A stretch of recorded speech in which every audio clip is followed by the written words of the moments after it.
Jake Morrison sat in his captain's chair and watched the stars drift by outside the main window. His ship, Terra's Pride, was not the biggest or fastest vessel in the Galactic Federation fleet. It was just a simple exploration ship with a crew of 20 humans. Most other species in the galaxy thought human ships were boring and weak. The bridge was quiet except for the soft hum of the engines. Amy Rodriguez worked at her pilot station, checking their course through space. Ben Carter was down in the engine room making sure everything ran smoothly. Lisa Grant was in the medical bay, organizing supplies that nobody expected to use. Jake had been a ship captain for 15 years. He never raised his voice or got excited about anything. Other captains from alien species would shout orders and make dramatic speeches. Jake just spoke softly and said what needed to be done. His crew trusted him completely, even though he seemed so ordinary. The Federation had 12 different alien races working together. The Zephyrians could read minds and talk without speaking. The Karathi built amazing machines that could do impossible things. The Veltans were so strong they could crush steel with their bare hands. Each species had something special that made them powerful. Humans had been part of the Federation for over 100 years, but they were still treated like the youngest and weakest members. Other species gave them the simple jobs that nobody else wanted to do. They sent human ships to explore empty space or carry supplies between planets. Nobody expected humans to do anything important. Jake did not mind this treatment. He took every mission seriously, whether it was mapping a new star system or delivering food to a research station. His crew did their jobs well and never complained. They had learned that being ignored could be useful sometimes. The communication system made a soft beeping sound. Amy turned to look at Jake. "We're getting a message from Federation Command," she said. Jake nodded. "Put it on the main screen." The image of Council Member Zektar appeared on the display. He was a Zephyrian with pale blue skin and large black eyes that seemed to look right through a person. Zektar never tried to hide his opinion that humans were not very useful. "Captain Morrison," Zektar said in his cold voice, "we have a situation that requires immediate attention." Jake waited for more information. He had learned that alien species like to make things sound more dramatic than they really were. "What kind of situation?" he asked. 3 days ago, we lost contact with Research Station Epsilon near the Kepler system. The station was conducting important scientific work with a team of Zephyrian researchers and Karathi technicians. We have sent 3 rescue missions, but none have returned. Jake felt something cold settle in his stomach, but his face did not change. What was the last message from the station? There was no message. All communication simply stopped. Our sensors show that the station is still there, but we cannot reach anyone inside. Amy turned in her chair to look at Jake. She knew that losing 3 rescue missions meant something very dangerous was happening at that station. The Federation's best soldiers and most advanced ships had failed to come back. "We are assigning this mission to your vessel," Zektar continued. "You will investigate the station and report back on what you find." Jake understood what was really happening.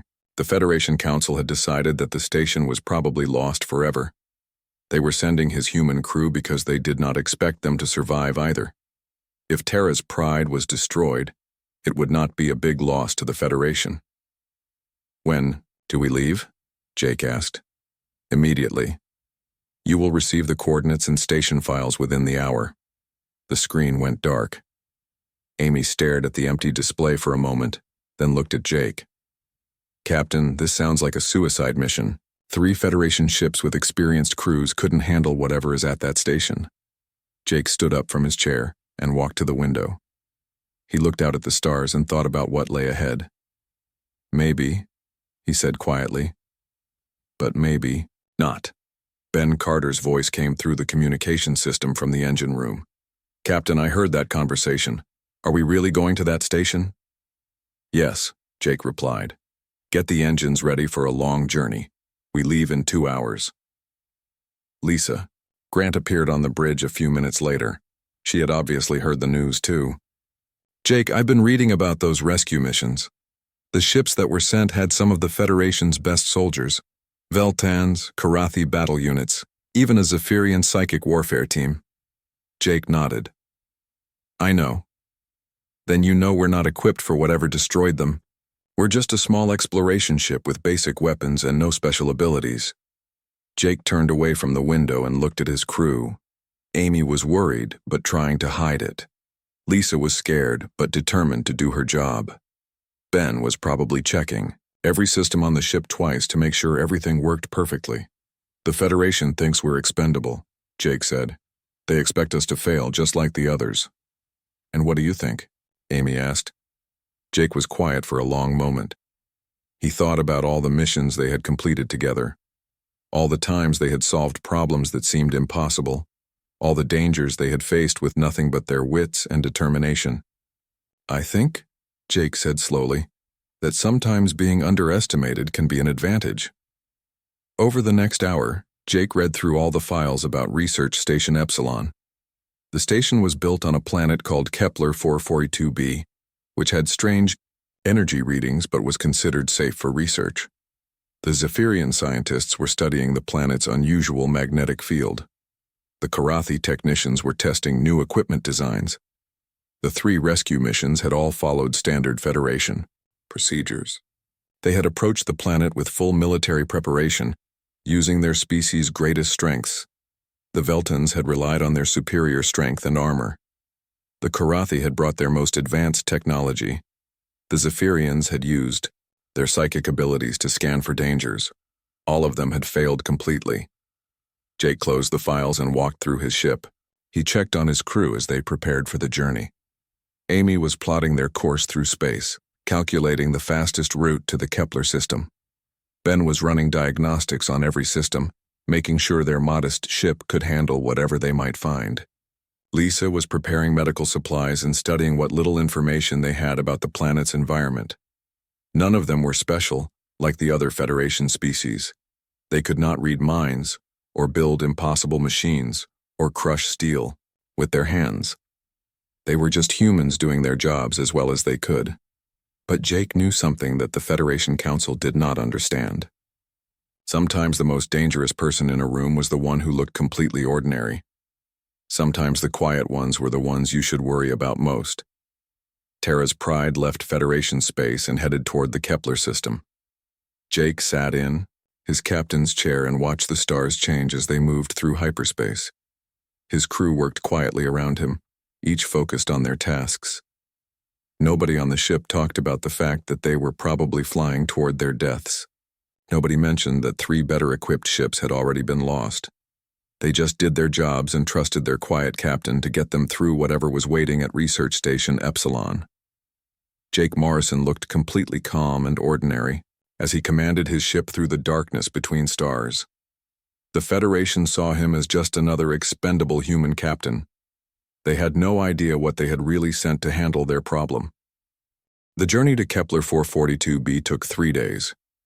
Jake Morrison spent most of that time reading everything he could find about the missing research station. The files were thin. The Federation had not shared much information about what the scientists were really doing there. Amy Rodriguez brought Tara's pride out of hyperspace at the edge of the Kepler system. She looked at her instruments and frowned. "Captain, something's wrong with the readings." Jake moved to stand behind her chair. "What do you see?" "The planet should be easy to spot, but it's not showing up on our long-range sensors." "Wait." She adjusted the controls. "There it is, but it's much darker than it should be." On the main screen, Kepler 442b appeared as a dark sphere against the stars. It should have been a bright blue and green world with white clouds. Instead, it looked almost black, as if something was blocking the sunlight from reaching its surface. Ben Carter's voice came through the communication system from the engine room. "Captain, our instruments are going crazy down here. The energy readings from that planet don't make any sense." Jake studied the dark world on the screen. "What kind of readings?" "It's like the planet is pulling energy from somewhere else." "But that's impossible. Planets don't work that way." Lisa Grant joined them on the bridge. She had been studying the medical files from the research station. "Jake, I've been looking at the crew manifest. There were 47 people on that station, 30 Zephyrians and 17 Karathi. All of them were experts in their fields. Any idea what they were researching? Jake asked. The files say they were studying unusual energy patterns in the planet's core, something about the magnetic field being stronger than it should be. Amy turned to look at Jake. Should we try to contact the station? Jake nodded. Send a standard greeting. Let them know we're here to help. Amy worked at her controls for several minutes. Finally, she shook her head. Nothing, Captain. The communication equipment on the station is working, but nobody is answering. Jake made his decision. Take us into orbit. We need to get closer to see what's happening.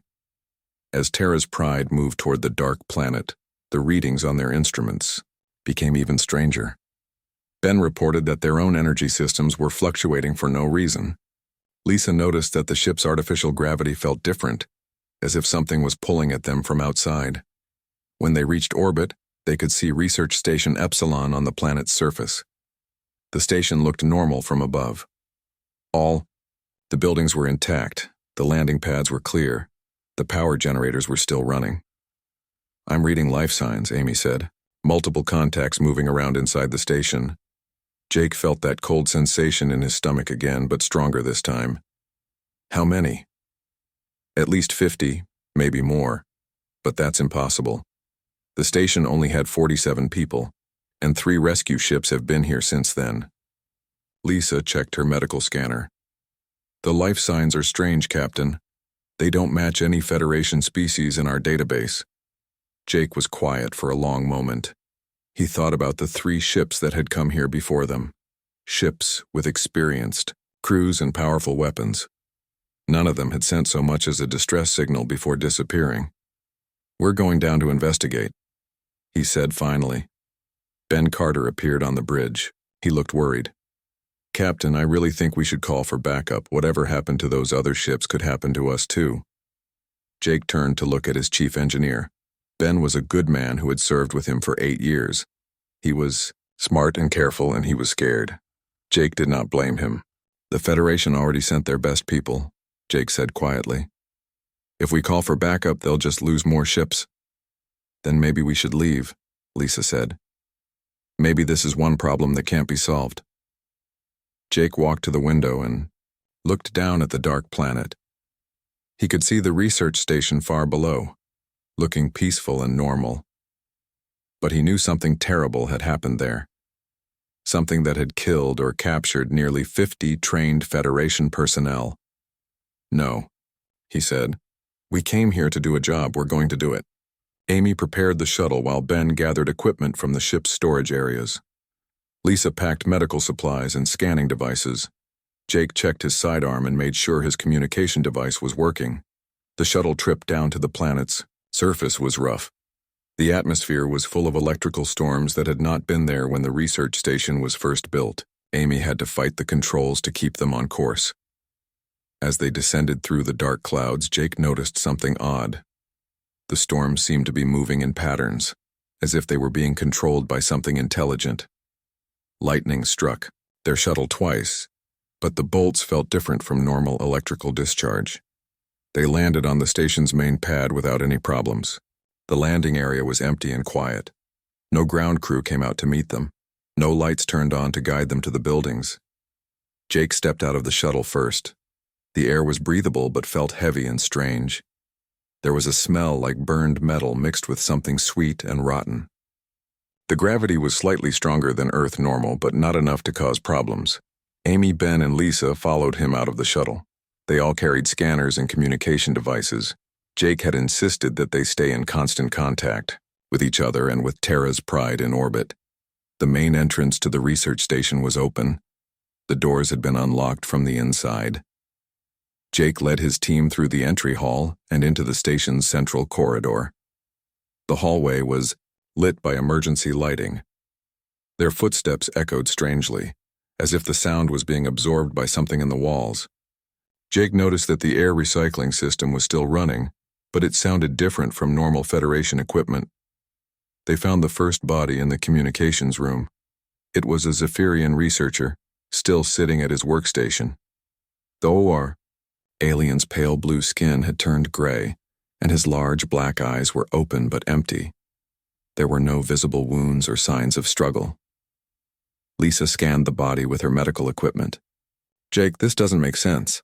According to my readings, this person died 3 days ago, but there's no decomposition. It's like something is preserving the body." Amy found 2 more bodies in the next room, both Karathi technicians, sitting at their computer terminals as if they had simply stopped working and died. Again, no wounds, no signs of violence. Ben checked the computer systems. "Captain, the workstations are still active. Whatever killed these people, it didn't damage the equipment." Jake studied the scene carefully. The dead aliens looked peaceful, almost relaxed. Their hands were still on their keyboards. Coffee cups sat half empty on their desks. It was as if they had all just stopped living at the same moment. "Keep moving," Jake said quietly. "We need to find out what happened here." They explored deeper into the station. Every room contained more bodies. All of the victims had died in the same strange way. No wounds, no fear on their faces, just sudden death while going about their normal work. In the main laboratory, they found evidence of the research that had been taking place. The Zephyrians had been studying energy patterns deep beneath the planet's surface. The Karathi had been testing new scanning equipment designed to penetrate the planet's unusual magnetic field. Lisa made a disturbing discovery in the laboratory's data files. "Jake, look at this. The research team found something down there. Something alive." Jake read the files over her shoulder. 3 weeks before the station went silent, the researchers had detected movement far below the planet's crust. The energy readings suggested a massive life form, something bigger than anything in Federation records. They tried to make contact with it, Lisa continued. "The last entries say they were successful. They established some kind of communication." Amy was monitoring their scanners when she suddenly grabbed Jake's arm. "Captain, we've got movement. Something big is coming up from the lower levels." Jake felt the change before he saw anything. The air in the laboratory became colder. The lights flickered. His communication device started making strange crackling sounds. Then they heard it, a sound like wind blowing through empty spaces, but with an intelligence behind it. Something was moving through the station's corridors, searching for them. Jake looked at his crew. Amy was scared but ready to fight. Ben was checking his equipment, making sure everything still worked. Lisa was trying to scan whatever was approaching them. "Stay together," Jake said quietly. "Whatever comes through that door, we handle it as a team." The sound grew louder. The lights went out completely, leaving them in darkness except for the glow from their handheld devices. Something large was moving toward the laboratory, something that did not walk like any creature they knew. Jake Morrison stood in the dark research station, surrounded by the bodies of Federation personnel who had died without a fight. His crew waited behind him, trusting him to get them through whatever was coming. For the first time since arriving at the planet, Jake smiled. It was not a happy expression. The thing that came through the laboratory door was not solid. It moved like smoke but with purpose, flowing across the floor in a way that hurt to watch. Jake Morrison could see it clearly even in the darkness, as if his eyes had adjusted to see things that should not exist. Amy Rodriguez aimed her flashlight at the creature, but the beam passed right through it without casting any shadows. The thing paused when the light hit it, then continued moving toward them with what looked like curiosity. Ben Carter backed away from the approaching shadow. "Captain, what is that thing?" Jake did not answer immediately. He was watching the creature, with intense focus, studying how it moved and what it was trying to do. The thing reached out with tendrils of dark energy toward Lisa Grant, who was standing closest to it. "Lisa, step back," Jake said quietly. But Lisa was already moving backward, her medical scanner beeping frantically as it tried to analyze the creature. "Jake, this thing isn't registering as any known life form. It's like it exists partially outside normal space." The shadow creature seemed to hear her voice and turned its attention to her. It moved faster now, reaching out with more tendrils. Lisa stumbled and fell, her scanner clattering across the floor. Jake stepped between Lisa and the creature. He did not run or shout or grab for his weapon. He simply stood there perfectly calm, and looked directly at the thing that had killed 47 Federation personnel. The creature's tendrils touched Jake's chest and arms. Amy expected to see her captain collapse like the dead aliens they had found throughout the station. Instead, something impossible happened. The creature's tendrils began to smoke and dissolve where they touched Jake's skin. The shadow thing pulled back with what sounded like surprise, then tried again with more force. More tendrils reached for Jake, trying to drain his life energy the way it had with the other victims. Jake reached out with his bare hands and grabbed 2 of the tendrils. His fingers passed through the dark energy as if it were solid matter. The creature made a sound like wind screaming through broken glass. "What are you doing?" Amy whispered. Jake was concentrating on the creature, his face showing an expression his crew had never seen before. It was not anger or fear. It was the look of someone who understood exactly how something worked and knew precisely how to break it. "This thing feeds on life energy," Jake said, his voice still quiet but somehow different. "It drains the electrical impulses from living brains. That's how it killed everyone in the station." The creature tried to pull away from Jake's grip, but he held on. Where his hands touched the shadow tendrils, they began to unravel like old rope. The thing made more sounds, almost like it was calling for help. Ben Carter watched in amazement, as his captain did something that should have been impossible. "Jake, how are you doing that?" Jake turned to look at Ben, and for a moment his eyes seemed to reflect light like an animal's. "Humans are different from other species, Ben. We evolved as hunters. We learned to kill things that were bigger and stronger than us." More shadow creatures began flowing into the laboratory from other parts of the station. There were at least 6 of them, all moving with the same liquid grace as the first one. They surrounded Jake and his crew, cutting off all escape routes. Amy raised her sidearm, but Jake shook his head. "Bullets won't work on these things. They're not fully in our dimension." The creatures began to coordinate their attack. They had learned from watching the first one fail. Multiple tendrils reached for Jake from different directions, trying to overwhelm him with sheer numbers. Jake moved faster than any human should have been able to move. He caught tendrils in both hands and began systematically destroying them. Each time he touched the shadow creatures, they lost substance and became more solid, more vulnerable. Lisa watched from behind an overturned table as Jake worked. His movements were precise and economical, like a surgeon performing a delicate operation. He was not fighting the creatures so much as he was unmaking them. "Jake," she called out, "how do you know how to do this?" Jake caught another tendril and twisted it until it snapped like a branch. "I've been studying these things for a long time, Lisa. Longer than you might think." The creatures began to retreat, but Jake followed them. He moved through the laboratory with predatory grace, hunting down each shadow thing with patient determination. When he caught them, he destroyed them with methods that seemed to come from instinct rather than training.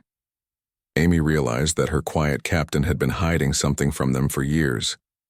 All those times he had known exactly what to do in dangerous situations. All those moments when he had seemed to understand alien technology better than he should have. All those occasions when he had made decisions that saved their lives in ways they had not fully understood. One of the creatures tried a different approach. Instead of attacking Jake directly, it reached for Amy with multiple tendrils. Jake turned and moved across the room so fast that he seemed to blur.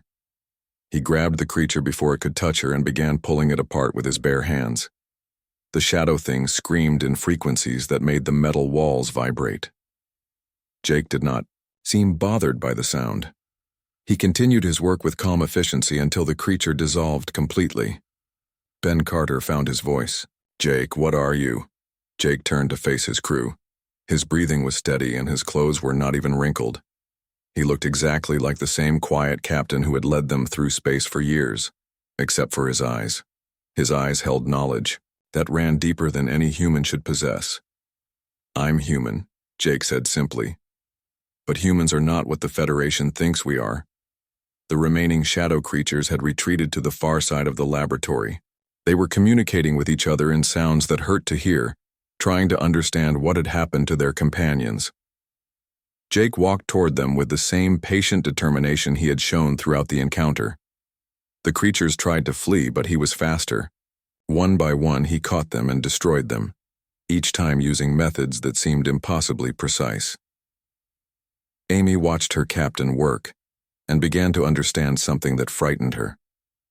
Jake was not struggling against these creatures. He was not lucky or clever or well-trained. He was simply better at killing than they were at surviving. When the last shadow creature dissolved, Jake stood in the center of the laboratory and looked around at his crew. Amy, Ben, and Lisa stared back at him with expressions of wonder and growing fear. "The Federation sent us here because they thought we were expendable," Jake said. "They expected us to die just like the others. But we didn't," Lisa said quietly. Jake smiled, and this time it was a genuinely warm expression. "No, we didn't, because I've been preparing for something like this for a very long time." Ben Carter looked around the laboratory at the places where the shadow creatures had been destroyed. "Jake, are there more of these things?" Jake nodded. "Many more. They're coming from deep underground, from the thing the researchers found, something much bigger than what we just faced." Amy felt a chill run down her spine. "What do we do now?" Jake checked his sidearm and adjusted his equipment belt. His movements were still calm and precise, but now his crew could see the predator that had always been hiding underneath the quiet exterior. "Now we go deeper into the station," Jake said. "We find out what's really happening here, and we stop it." He walked toward the laboratory's exit, moving with the same patient confidence he had always shown. But now Amy, Ben, and Lisa could see what the shadow creatures had discovered too late. Their quiet captain was death in disguise, and he was hunting something that had thought it was the most dangerous thing on this planet. They followed Jake deeper into Research Station Epsilon, knowing that they were walking into greater danger but trusting him to lead them through it. Behind them, the laboratory was silent except for the hum of equipment and the whisper of air through the ventilation system. Whatever was waiting for them in the depths of the station, it was about to learn that humans were not the harmless species the Federation believed them to be. Jake Morrison led his crew through the lower levels of Research Station Epsilon. The corridors here were different from the upper floors. The walls were covered with strange markings that had not been there when the station was built. The air felt thick and hard to breathe. Amy Rodriguez stayed close behind Jake, her scanner showing energy readings that made no sense. "Captain, the walls are alive. These markings are some kind of living tissue."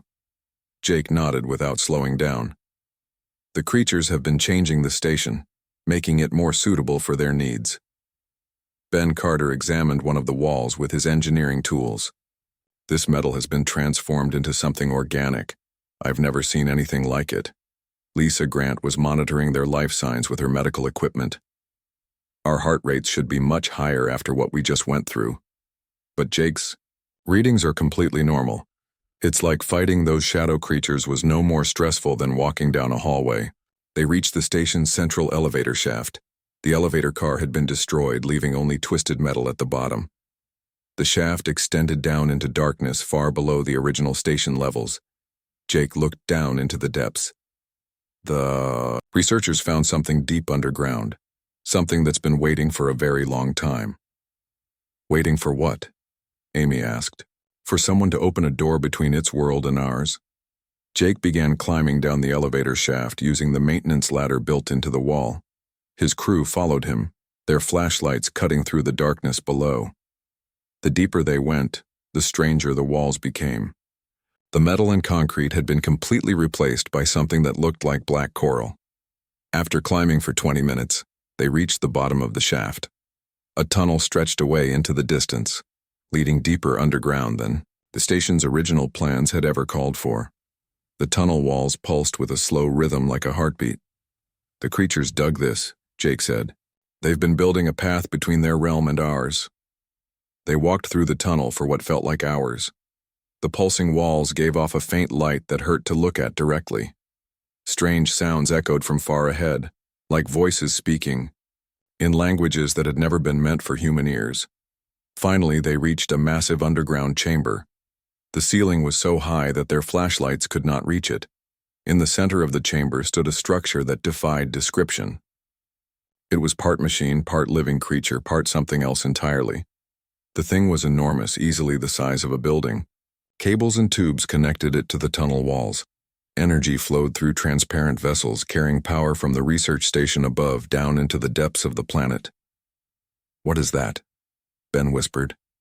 Jake studied the massive structure with the same calm attention he gave to everything else. "It's a gateway. The creatures have been using the station's power to open a permanent door between dimensions." Around the edges of the chamber, they could see dozens of shadow creatures moving in complex patterns. But these were different from the ones they had fought in the laboratory. These were larger, more solid, more dangerous. A voice spoke from the gateway structure. It sounded like the voices of all the dead researchers speaking at once. "You should not have come here, humans. This world belongs to us now." Jake stepped forward. "This world belongs to whoever can protect it." The voice laughed, a sound like breaking glass. "You destroyed a few of our scouts. That means nothing. We are Legion. We are eternal. We will consume this galaxy as we have consumed countless others." More shadow creatures began emerging from openings in the chamber walls. There were hundreds of them, filling the vast space with their dark presence. They moved to surround Jake and his crew, cutting off any escape route. Amy raised her weapon, knowing it would be useless. Ben and Lisa stood back to back, their equipment showing readings that were off all known scales. They were vastly outnumbered by creatures that could kill with a touch. Jake looked around at the approaching army of shadow creatures. Then he did something that surprised everyone, including the entities themselves. He sat down on the ground and began taking off his boots. "Jake, what are you doing?" Lisa asked. "Getting comfortable," Jake replied calmly. "This might take a while." The shadow creatures paused in their advance. They had expected fear, anger, or desperation. They had not expected their enemy to sit down and remove his footwear. Jake stood up and walked toward the gateway structure. The shadow creatures moved to block his path, but he walked through them as if they were not there. When they tried to grab him with their energy tendrils, he simply brushed them aside. "You do not understand," the voice from the gateway said. "We have studied your species. We know your weaknesses. Fear, pain, death. We can give you all of these things." Jake reached the base of the gateway structure and placed his hands on its surface. The material felt warm and alive under his palms. "You studied the wrong things." He closed his eyes and concentrated. Amy watched in amazement as her captain seemed to connect with the massive alien structure. The gateway began to shudder and make sounds like metal tearing. "What are you doing?" the voice demanded. "Humans are persistence hunters," Jake said quietly. "We evolved to track our prey across any distance, through any terrain, for as long as it takes. We don't give up, we don't get tired, we just keep going until our target is dead." The gateway structure began to crack. Light poured out through the fissures, light that hurt the shadow creatures and made them retreat. "You cannot destroy us," the voice said, but now it sounded worried. "We are immortal. We exist beyond your physical laws." Jake opened his eyes and looked directly at the heart of the gateway. "Everything dies eventually. You just haven't met the right kind of killer, yet." He placed both hands flat against the gateway's surface and began to pull it apart. The structure was held together by energy fields that should have been impossible for any organic being to manipulate. But Jake worked with the patience of someone who had been preparing for this moment his entire life. The shadow creatures attacked him all at once, hundreds of them pouring their combined energy into destroying this impossible human. Jake absorbed their attacks without flinching. Each time they touched him, they lost substance and became weaker. Amy realized that her captain was not just fighting the creatures, he was learning from them. Every attack they made taught him more about how they functioned, how they could be defeated. The gateway structure began to collapse. The voice screamed in rage and fear as its connection to the human dimension started to close. "This is not possible. You are just human. You are nothing." Jake continued his work, methodically dismantling the gateway piece by piece. "That's what everyone thinks. That's what makes us so dangerous." The chamber filled with blinding light as the gateway finally ruptured completely. The shadow creatures were pulled back into their own dimension. their connection to this reality severed. The voice faded to nothing as the portal closed forever. Jake stood in the silent chamber, surrounded by the wreckage of the alien structure. His crew approached him cautiously, still not entirely sure what they had just witnessed. "Is it over?" Ben asked. Jake looked around at the destroyed gateway and nodded. "It's over." They climbed back up through the tunnel and the elevator shaft to the surface levels of the research station. The alien growths on the walls were already starting to wither and die without the gateway to sustain them. Back on Terra's Pride, Jake filed a simple report with Federation Command. He stated that the research station had been attacked by hostile entities from another dimension, but that the threat had been neutralized. He recommended that the station be abandoned and the planet be quarantined. The Federation Council read his report with skepticism. They could not understand how a single human crew had succeeded where 3 elite rescue missions had failed. They decided that Jake must have gotten lucky, or that the threat had not been as serious as they had initially believed. Jake Morrison returned to his captain's chair and resumed his quiet command of Terra's Pride. Amy Rodriguez, Ben Carter, and Lisa Grant went back to their normal duties. To outside observers, nothing had changed, but now his crew knew the truth. They had seen their quiet captain reveal abilities that no human was supposed to possess. They had watched him destroy creatures that the Federation's best soldiers could not even touch. As Terra's Pride left the Kepler system and headed back toward Federation space, Amy asked the question that had been bothering her since the chamber. "Jake, are all humans like you?" Jake was quiet for a long moment, watching the stars drift by outside the bridge windows. "Some of us," he said finally, "the ones who remember what we really are." "And what are we really?" Jake smiled his gentle, unremarkable smile. "We're the species that survived the ice ages by hunting mammoths. We're the people who crossed oceans in wooden boats to explore unknown continents. We're the ones who looked up at the stars and decided we belonged there." He paused, then added quietly, "We're death in disguise, waiting patiently for something to threaten what we protect." Terra's Pride continued on its course through the galaxy. In the Federation databases, humans remained classified as a useful but unremarkable species. The Council continued to assign them simple missions that nobody else wanted to handle. Jake Morrison was fine with that arrangement. He sat in his captain,